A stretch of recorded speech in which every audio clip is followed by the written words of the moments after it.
Crédibilité à la fin si on a le temps. Votre avis sur les chiffres d'Uber, Jean-Charles Simon, 700 millions d'euros de pertes au premier trimestre 2017 pour Uber, ou dollars d'ailleurs, il faudrait que j'ai un petit doute. C'est des dollars, on pense un peu, ouais. 708 millions de dollars si j'ai bien lu. Qu'est-ce que ça signifie en fait? Alors d'abord, c'est pas tellement surprenant au sens où c'est la continuité de pertes assez fortes de la part de la société depuis ses débuts, hein, et ça se résorbe pas tellement pour une raison assez simple.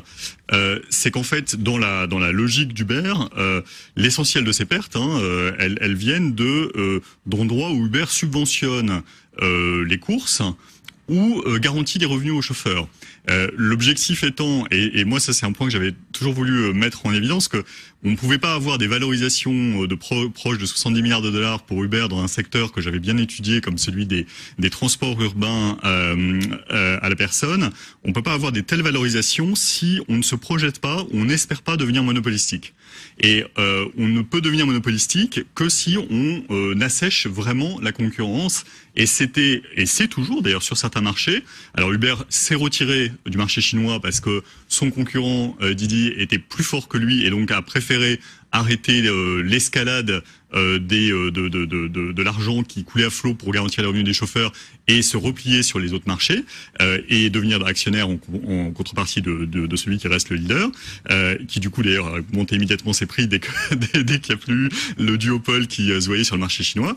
La volonté et la logique même, et à la limite, je n'ai même pas de regard critique dessus, je l'avais juste en évidence, c'est une logique d'entreprise dans laquelle l'idée c'est d'être comme plateforme, parce que la plateforme d'intermédiation offre-demande dans un marché comme celui-là, ça a toutes les caractéristiques d'un monopole naturel. Et donc l'idée, c'est de le devenir en ayant effectivement un marché sur lequel ils gagnent de l'argent là où ils sont déjà matures dans certaines grandes villes américaines, en Europe, etc.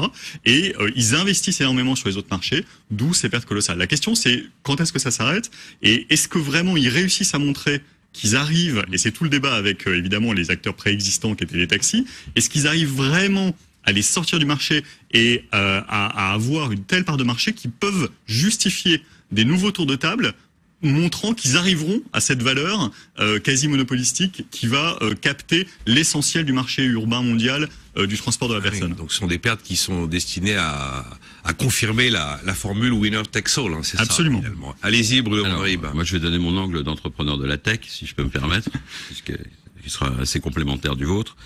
D'abord, je voudrais rappeler les contextes de marché. Sur l'histoire de la tech et des plus grandes entreprises qu'on appelle les GAFA, Google, Amazon, Facebook, Apple, Microsoft, GAFAM, il y a une chose qu'il faut savoir, c'est qu'il s'agisse de Facebook, qu'il s'agisse d'Apple, qu'il s'agisse de Microsoft, qu'il s'agisse de Google, il y a de la profitabilité. Il y a un seul exemple, un seul et unique, qui est l'entreprise de Jeff Bezos Amazon, qui a construit sur ce même modèle que vous décrivez, un système dans lequel on va financer le monopole par la perte. C'est le seul cas.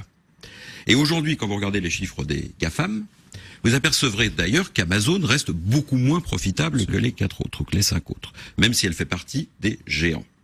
On a donc un seul exemple.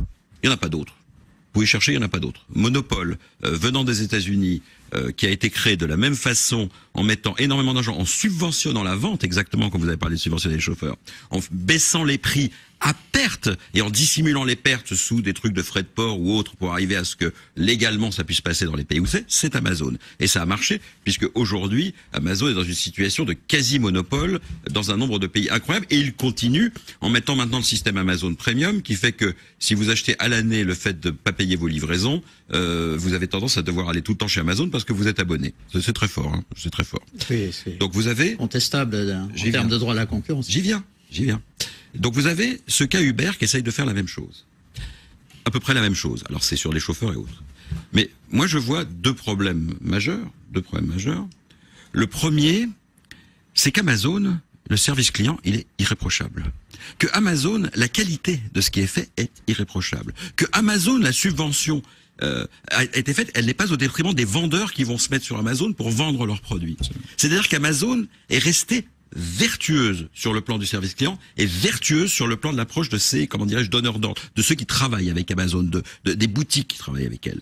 Uber n'est pas du tout vertueuse. Je me rappelle des phrases du départ de Google, Don't be evil, qui était un petit peu la devise des startups. C'est-à-dire que quand on grossit, ne devenons pas méchants. Je trouve que Uber, si vous regardez dans les détails, personnellement, j'ai eu un tweet clash avec Jean-Charles au début quand il faisait une étude sur les taxis. Je m'excuse auprès de lui parce que j'ai mal analysé le fait à ce moment-là qu'Uber, c'était vraiment une bande de cochons en termes de la manière de se comporter, aussi bien vis-à-vis des chauffeurs que vis-à-vis des clients. Je n'aime pas cette entreprise et je considère à titre personnel que nous allons avoir là un exemple extraordinaire. C'est est-ce que l'on peut continuer à réussir et à entamer et prendre ce monopole dont vous parliez en ayant une mauvaise politique commerciale et une mauvaise politique de l'offre vis-à-vis des clients. Enfin, dernier point, je terminerai là-dessus. Le problème que ça pose, c'est Christian, ça que vous vouliez dire. Moi, j'ai un énorme problème. C'est le problème du monopole. J'ai beaucoup aimé l'Amérique qui a fait les lois antitrust, qui a fait le Glass-Steagall Act. C'est cette Amérique-là que j'aime bien. C'est une Amérique qui est à la fois libérale, mais qui en même temps essaye de mettre en place les frontières qu'il ne faut pas dépasser les lignes jaunes. La loi antitrust, on l'a oublié, mais on a des entreprises comme AT&T qui ont été, enfin, AT&T, qui ont été explosées en morceaux parce que sinon ils avaient un monopole et que c'était mauvais pour la concurrence. C'était la Standard Oil à l'origine en 1910 qui a donné la loi. Je voudrais vous dire que nous sommes en 2017 et qu'en 2017 on accepte que des entreprises, qu'il s'agisse de Google, je parlerai pas d'Apple et Microsoft, c'est un vrai problème, deviennent tellement monopolistiques que nous, par exemple, les gens de la tech, il faut que vous sachiez que sans Google nous ne sommes plus rien, d'accord ? Il faut savoir qu'ils ont un pouvoir de vie ou de mort sur n'importe lequel d'entre nous et que ça a l'air de déranger personne. Donc pour moi... Si, ça dérange beaucoup de gens. Je terminerai. Ouais. Mais c'est dur de le dire parce que c'est dur de vous voulez pas vous fâcher avec les gens qui sont ceux avec qui vous font vivre. Alors, juste un point. Je terminerai donc là-dessus. Donc, Uber, pour moi, ce qui me déplaît le plus, en dehors de ce premier sujet, qui est, on va voir si la qualité qui n'est plus au rendez-vous fait que d'autres sociétés arrivent à en prendre le dessus.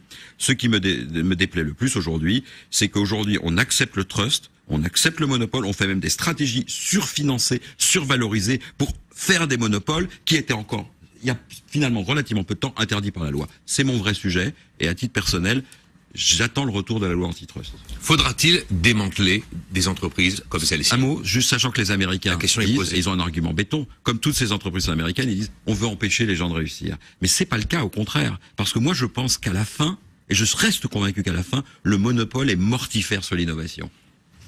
Christian Saint-Etienne, par rapport à toutes ces questions, d'abord, on a eu le décryptage passionnant des moins 700 millions d'Uber et pourquoi on en est là. Moi, j'avais pas vu l'histoire comme ça et je retiens absolument ces arguments tout à fait pertinents sur ces fameux monopoles. On est devant des monopoles.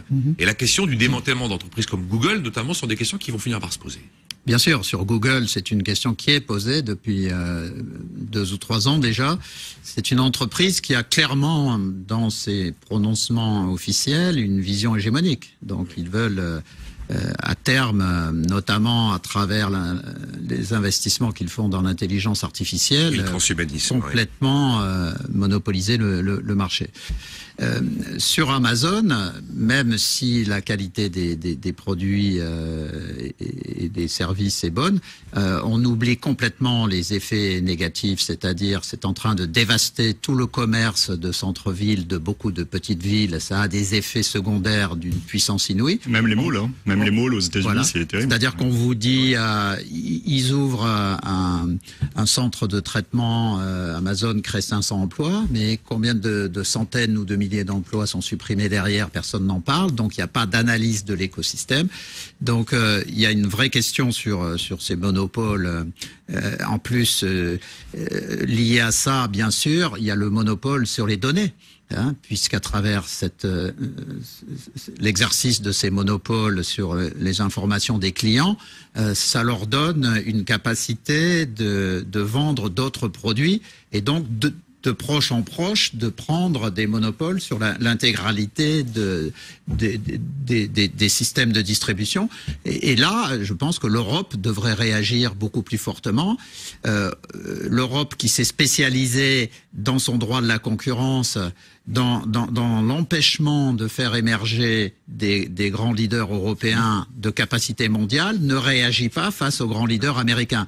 Donc c'est un des éléments. C'est ridicule. C'est complètement ridicule en permanence. Donc ça reste un sujet majeur. Sur Uber, juste un point. On a 30 secondes. Alors vraiment, sur Uber, outre ce qui a été dit de ce modèle qui consistait à lever des fonds pour créer un monopole, il y a une particularité très spécifique sur Uber, c'est qu'il n'y a pas de service intrinsèque. C'est-à-dire que sur Booking, il y a un service intrinsèque rendu dans la plateforme. Là, in fine, vous faites juste une course de taxi. Hein. Et donc, vous achetez certes un système, mais c'est réplicable par d'autres.